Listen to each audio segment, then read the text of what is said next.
The other day when I was praying, I was spiritually exhausted. I don't know. I don't know if you've ever felt that way. My prayers didn't even want to come out.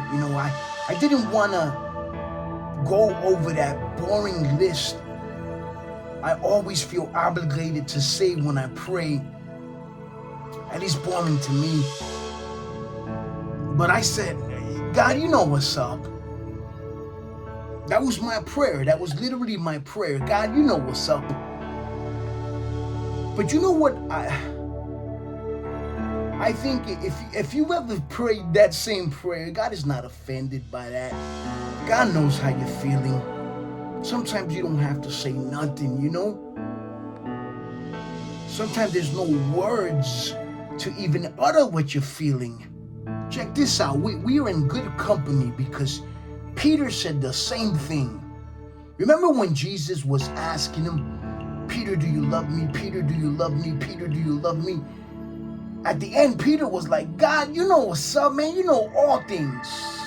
Peter didn't say, look at what I've done as proof and look at this or look at that.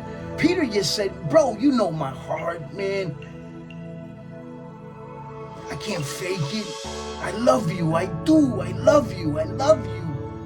I think it was at the probing of Jesus. I think it was that moment that he knew how much he really loved God. Because no words were suffice at that moment. No poetry could be more eloquent. You think our 7-minute prayer of Lord, who's next to cherubims and chili beans and seraphins and limousines, we try to polish our prayer, make it sound nice.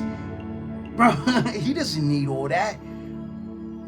Listen, when he speaks with thunder and lightning, but sometimes in a still small voice as well.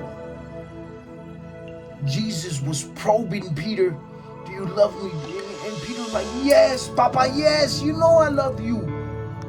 I think God will sometimes hurt us with that piercing question, do you love me? But it is then when we realize that we love him more deeply than any words can ever say.